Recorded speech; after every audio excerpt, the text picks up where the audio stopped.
everybody, Sandy here. Tonight I am going to be making Chinese sweet and sour chicken. So I've got some store-bought sweet and sour sauce. Actually, I haven't tried this brand before, so I'll let you know how we like it. Your standard pineapple chunks. I got some maraschino cherries in the fridge, so I'm gonna really do it up standard Chinese sweet and sour style.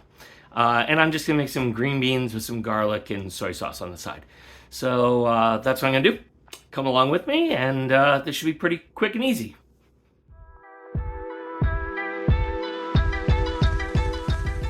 So, something to talk about. You can't have sweet and sour chicken without rice to put it on.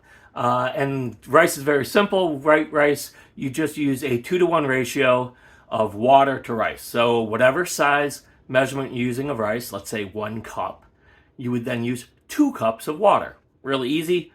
Boil it usually for 20 minutes. Some rice is 25, but you should be good. Unless you're using instant rice, in which case, well, it's not going to taste as good and it'll be much faster. Anyway, here's the thing I want to tell you about. This is a dry measuring cup. Okay? Dry measuring cup, as opposed to a wet measuring cup. These are wet measuring cups. Sorry, I didn't take that out ahead of time. When you are cooking dry goods, you use a dry measuring cup. When you're measuring wet stuff, milk, eggs, oil, that kind of stuff, you use a wet measuring cup. In this particular case, for the ratios I'm talking about, I'm going to use 1 measure of dry in here, and I'm going to use 2 measures of water to go with it, because we want equal. And this half cup measurement is not the same as a half cup measurement in the liquid.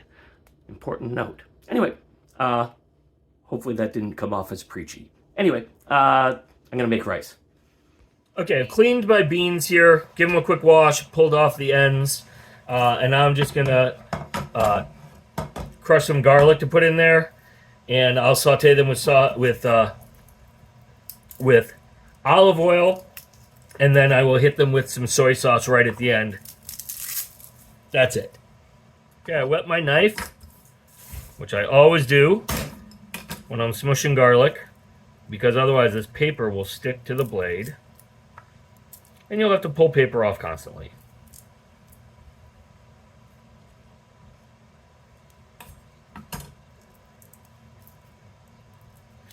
So I got my garlic press out today. I'm going to use that since I've only got a few cloves that I'm going to do here. So I'll just peel these, like I said. You got the, thank you. My wife gave me our compost bin back, so I can put all my stuff in here. Clean up a little bit.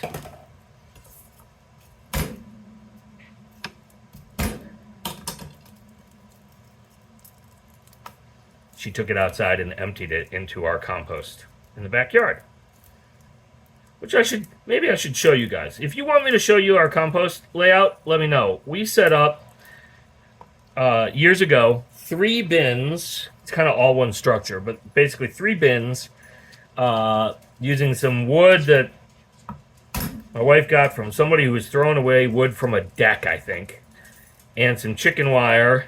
And the reason we do 3 sections is so that things are set up on a 3-year rotating basis. So the compost that you are harvesting right now is essentially, what, 2 years old? 3 years old? You've got a fresh one, and you've got one that is cooking. So, and then we turn over, we've got a what do you call it? Those, pitchfork. Pitchfork we use every year on the batch that's cooking to turn it over so that it gets even. What do you call it? I guess it's degrading. It's decomposing. All right, I got garlic. I got green beans. I'm gonna hit this with a little. I'm not even gonna put salt in because I'm gonna use soy sauce at the end. So just this and some olive oil, and I'm gonna saute them. Okay, the first thing I'm going to do is debone my chicken. I'm going to take the skins off too. We like to cook the skins and eat them, kind of like chicharrones, but chicken skins. And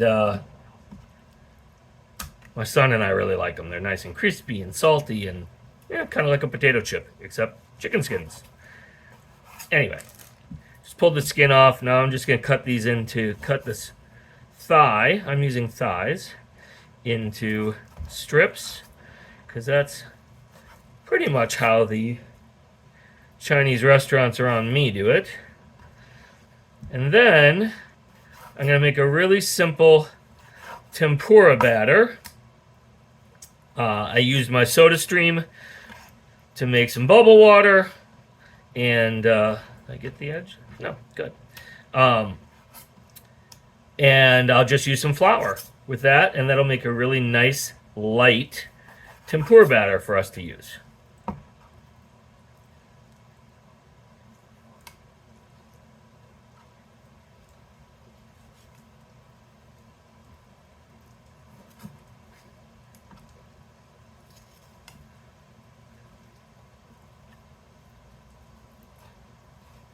Okay, there's one. Legs are a little bit harder because there's all kinds of tendons and stuff in them, but you just got to get your thumb under the skin to pull it off. This is a little challenging because it's slippy. You can also cut around the edge once you've pulled it off like that, and that'll make ripping this off easier. Really, I promise you. Easier. Can't you tell? Okay. So then you can cut this or just rip it. There, I got my frustration out on the chicken skin. Okay, but over here, this is the thing to watch, is you've got a lot of tendons, as I said. So, oh my God, why am I having so much trouble with this? There, I'll cut a piece off. And you can see, you know, these tendons, these things right here, those are not going to be good in your mouth. So you can pull them out, you can cut them out. You can see there's multiple here. So I just cut these out. You can see all of them here. Yuck, don't want those. Get rid of it. There's another one right down the middle.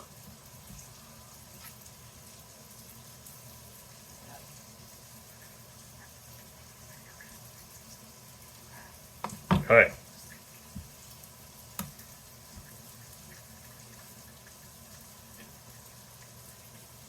I don't know if you can see this one here, but there's one right there. You can see that right there. Cut that guy out too. Nobody wants stringy meat when they're trying to eat, or having to pull a piece of chicken out of their mouth after they've already put it in. Well, unless you're a kid and you want to show everybody what you're eating, of course. But we try not to do that at our table. Okay, now I'm just rambling and babbling.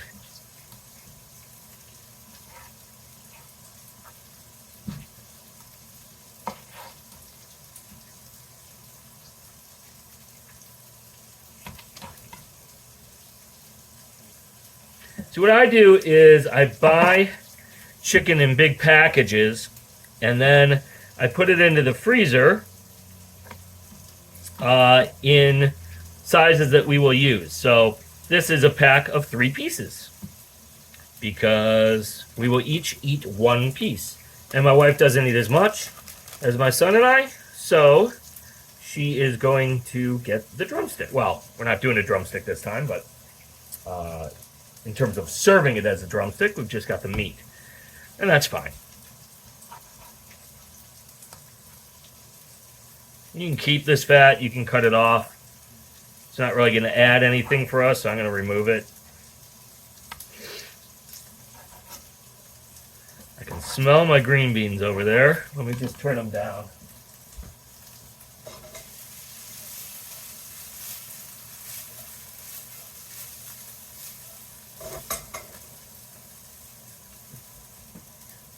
Sorry about that. That'll do. Okay. The one over here.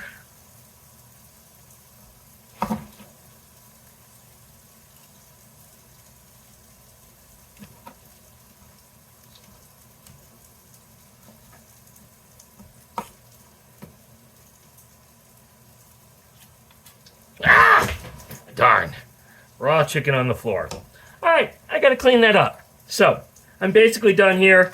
I'm gonna make the batter next.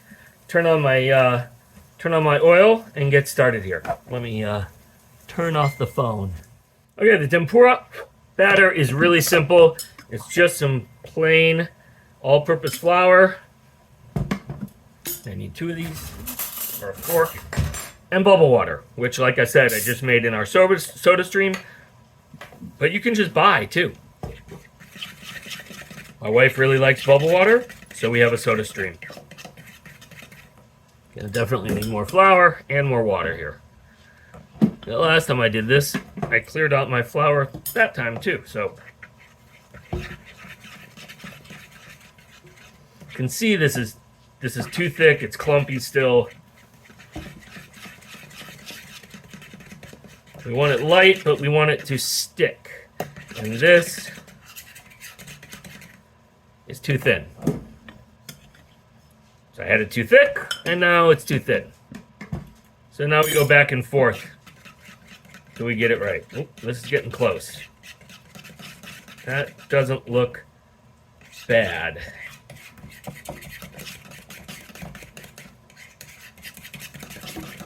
I think that will work. And I think that should be enough as well. So, all right, chicken's going into the batter all in one shot, and I'll mix it up. And then I will meet you over by the stove. Okay, let's check our oil temperature over here.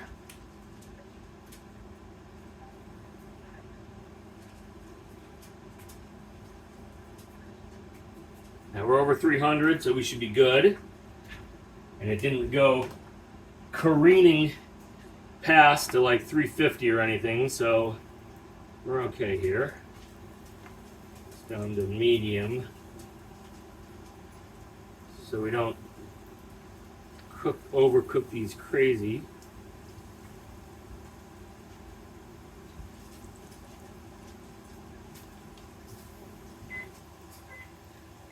One thing you want to be careful of is you don't want to overfill whatever you're using to cook your chicken. So, make sure you don't do that.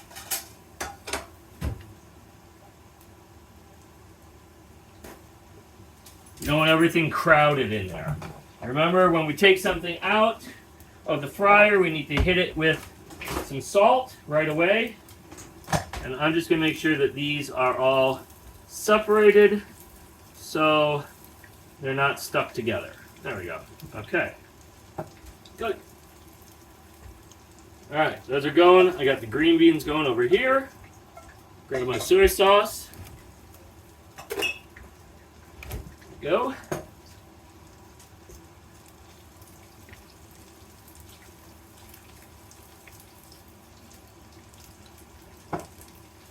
Turning that up to medium high.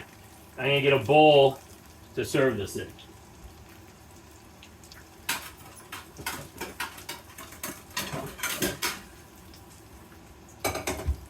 Whoops, too big.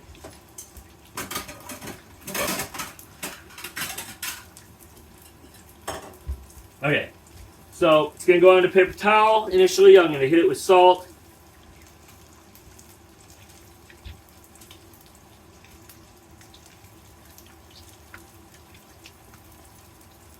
Uh-oh, I forgot to set a timer for my rice. That's not good. Let's take a look. It's almost out of liquid anyway.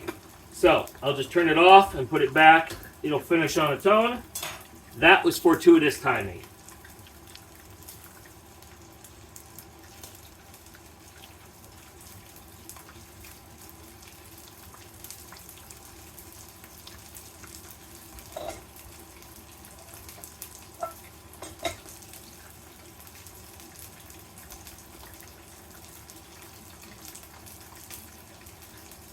Okay, so I'm just going to do this in batches. I don't think you need to see me do this 2 or 3 times. So when these are golden brown, and you can see that they're just starting to turn, I will pull them out and salt them and get the next batch in. So that is the plan, and we'll catch up at the tail end of the last batch. If you're going to use pineapple chunks, like a traditional American Chinese restaurant would do, save the juice. It's yummy. You can just drink it as is. You could drink it with some Malibu rum.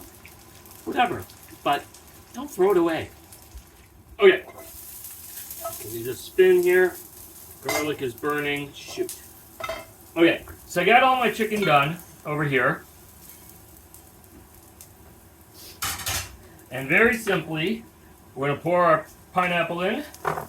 We're going to pour in our sweet and sour sauce. I'm going to give it a toss. I'm not pouring it all in. I don't want it to just get mushy. Give this a toss. And then I'm going to add maraschino cherries, which I forgot to take out of the refrigerator.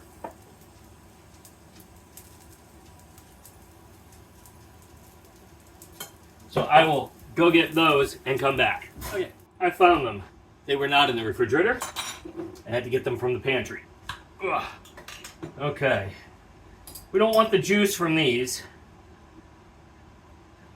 But I'll put, I don't know,